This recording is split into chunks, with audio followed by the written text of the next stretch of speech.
Hello everyone, it's Nancy. Just having a late night session with some clusters. What do they have in common? That they're a group of items that have some type of commonality or similarity that you're bringing together to create the cluster. So I have 3 here. One that I just created out of a few scraps and a stamped paper with a little bit of ribbon and tulle. Another one that I created here with also a piece of scrap and some other pieces that I have from some cross-stitch material and this roll that I purchased. I'm not sure. Why is it I always say I'm not sure what it is? Because I don't know what it's called. This right here. If you know, let me know. And this one, which I ripped off of something. I'm not sure what it was, but it was left over. So, clusters do not necessarily have to be just a bunch of scrap paper. You can take several pieces and add some other things to create something really pretty. So I'm going to give this one a go. I pulled out bits and pieces that I had in my stash, torn tags, torn tickets, just a little bit of everything, and some cards, Tim Holtz cards. So I want to use that a picture frame. So let's see what I can create with this one.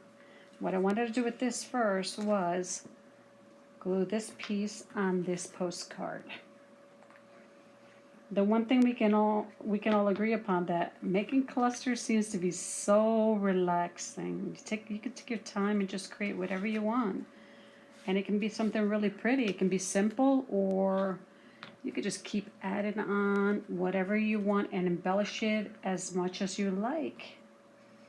I'm going to add this torn tag that I found in my stash also.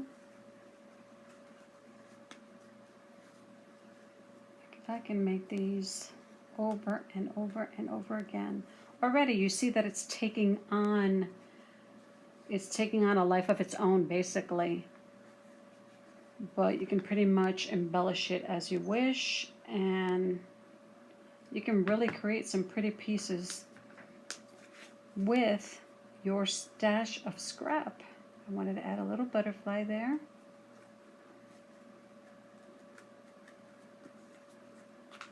There's something about just adding and adding and adding. I have a stamp here from one of Tim Holtz's collection of stamps. I think I want to move the tag over this way just a little bit, but he's a goner. He's stuck there permanently now. So I'm still going to add a little more.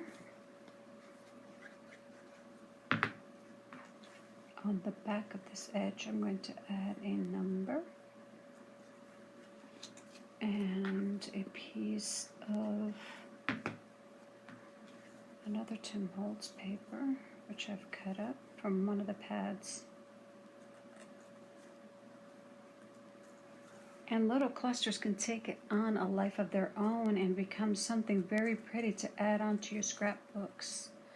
It can become a tuck spot, a corner spot on the top of the page, on the middle bottom, right in the center, and you can make a belly band out of it. It's incredible things you can create with what you have.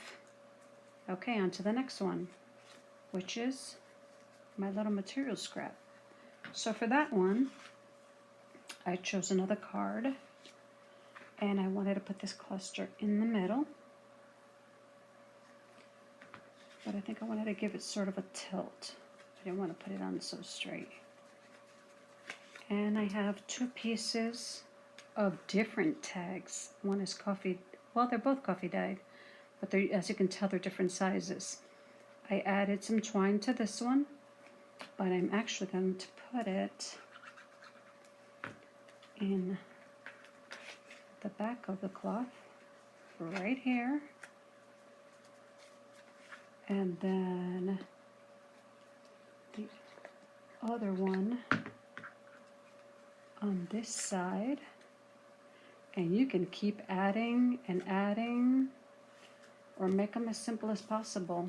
I wanted to add half a wing from a butterfly on this side,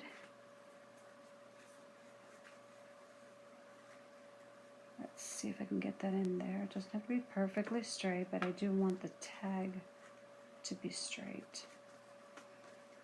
And they start to take shape as you keep adding. Sometimes there is reason and rhyme to what you make, and sometimes it's all about just having fun and putting it all together. As soon as my cloth got stuck.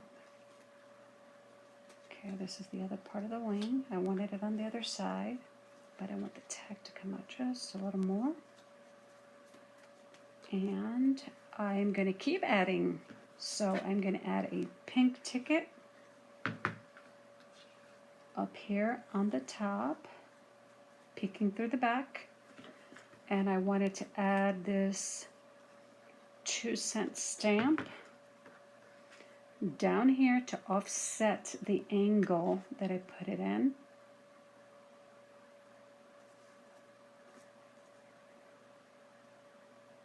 Guess you can just have it peek out just a tiny bit. And then I wanted to add a word on it, and it says determined. I didn't pick it for any specific reason, but I wanted to put it down in the corner of the card, like so. And as you can see, you can use clusters to create something really pretty, even with the bits and pieces you collect. Again, here's the second one, here's the first one. And now let's move on to the next one. I added, it's this one, a little cluster. I just picked a few items and put them together. Right there, you can use it alone on a page, but I wanted to embellish it a little more, make it look a little more, I guess, prettier, give it dimension, depth, width. I had a picture frame and an old little card that I discarded because I didn't like the way the stamping came on it, but I thought to myself, I'll be able to use that. So I'm going to glue the cluster on this side of the picture frame, right about there. Already, it can be used that way, but you can keep adding to it. So I'm going to add a blank tag right behind here, but it's not done yet. It's blank, so it leaves me wondering it's unfinished. So I'm going to add another word, but first a piece of scrap also. I'm going to put that down. I could have cut a straight piece of paper, but I like the way that it looks, so that's going to go on top of the tag, as you can see. And then I will put the word right on top of that. And now it looks like a finished product. And if you wanted to, you can keep embellishing. You can add a tag on here. You could put a ribbon up on the top. You can make it as elaborate as you'd like. But I was satisfied with this. I can use this for one of my journal pages. And for my last one, I put 2 cards together. This one I decided, instead of scrap pieces, I was going to use all the a lot of the Tim Holtz items to create a cluster. A cluster is not just scrap. It's things that you bring together to create your cluster. So I found a flower, which I want to add on there. I decided I want to put it right there because I did not want to cover the word postcard, and I did not want to cover the word up on the top.